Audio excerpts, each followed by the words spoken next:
ఏపీలో రాజకీయ ప్రకంపనలు సృష్టిస్తోంది liquor scam. YCP MP Mithun Reddy అరెస్టుతో అధికార ప్రతిపక్ష నేతల మధ్య మాటల యుద్ధం కొనసాగుతోంది. రాజకీయ కక్ష సాధింపుతోనే అరెస్టులని వైసీపీ నేతలు ఆరోపిస్తున్నారు. అయితే పక్కా ఆధారాలతోనే మిథున్ రెడ్డి దొరికారని కూటమి నేతలు కౌంటర్ ఇస్తున్నారు. ఏపీ లిక్కర్ స్కామ్ లో అరెస్ట్ అయిన వైసీపీ ఎంపీ మిథున్ రెడ్డికి రిమాండ్ విధించింది విజయవాడ ఏసీబీ కోర్టు.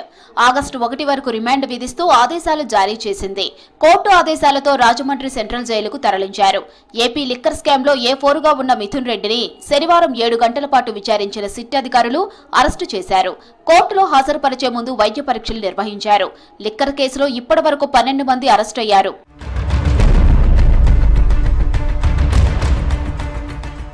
మిథున్ రెడ్డి అరెస్టును ఖండించారు ఏపీ మాజీ సీఎం వైఎస్ జగన్మోహన్ రెడ్డి. ప్రజల పక్షాన పోరాడుతున్నారని అరెస్ట్ చేశారన్నారు. రాజకీయ కక్ష సాధింపులో భాగంగానే లిక్కర్ స్కామ్ లో ఇరికించారన్నారు.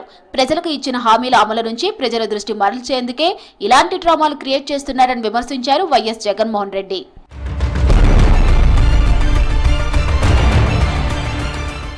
కూటమి ప్రభుత్వం మిథున్ రెడ్డిపై కక్ష సాధింపు చర్యలకు పాల్పడుతోందన్నారు మాజీ మంత్రి వైసీపీ కోఆర్డినేట్ పెద్దిరెడ్డి రామచంద్రారెడ్డి. మాజీ సీఎం జగన్ తో సఖ్యతగా ఉన్నాడని మిథున్ రెడ్డిని అరెస్ట్ చేశారన్నారు. తమపై తప్పుడు కేసులు బనాయించి సీఎం చంద్రబాబు ఇబ్బందులకు గురిచేస్తున్నారన్నారు. విద్వేషపూర్వకంగా వైసీపీ నేతలపై కేసులు పెడుతున్న కూటమి సర్కారుకు ఏపీ ప్రజలు బుద్ధి చెప్తారన్నారు రామచంద్రారెడ్డి. చంద్రబాబు నాయుడు వాళ్ళ కుమారుడు మరి పవన్ కళ్యాణ్ ఏ విధంగా కక్ష సాధింపు చర్యలకు ఎక్కువగా పాల్పడుతున్నారు. ఇప్పుడు తారస్థాయికి చేరి ఈ లిక్కర్ స్కామ్ లో మా తనయుడంటే మిథున్ రెడ్డి గారి ప్రమేయం ఉందని చెప్పి ఆయన 3 సార్లు ఎంపీకి రాష్ట్ర ప్రభుత్వంలో ఏమైనా పాల్గొనేదానికి పాలు పంచుకునేదానికి అవకాశం ఉందని అడుగుతాను. తప్పకుండా దీని పర్యవసానం వచ్చే ఎన్నికల్లో కాదు, ఆయన రాజకీయ జీవితం మీదే ఒక తీరని మచ్చగా ఏర్పడుతుంది అనేది అతను ఆలోచన చేయలేదు.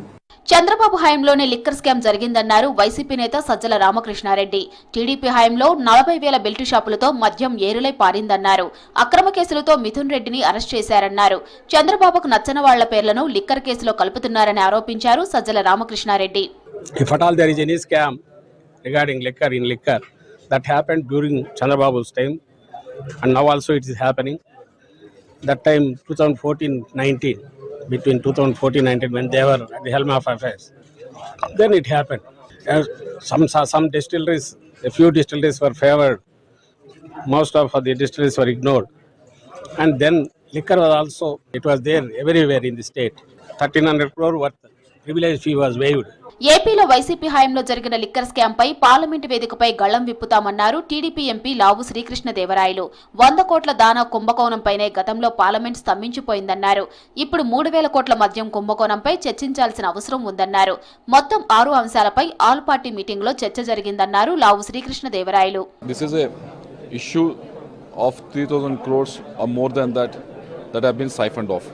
This is the taxpayers' money. This money is supposed to be used for the benefit of the state, which is suffering from, after the bifurcation, which is suffering from lack of funds.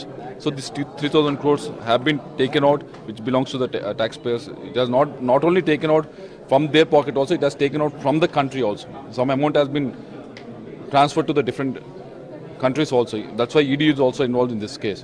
ఏపీలో కూటమి సర్కార్ కక్ష సాధింపు రాజకీయాలు చేస్తుందని ఆరోపించారు వైఎస్ఆర్సీపీ నేతలు. ప్రభుత్వ హామీల నుంచి ప్రజల దృష్టి మరల్చేందుకే లిక్కర్ కేసు డ్రామా నడుపుతున్నారని విమర్శించారు.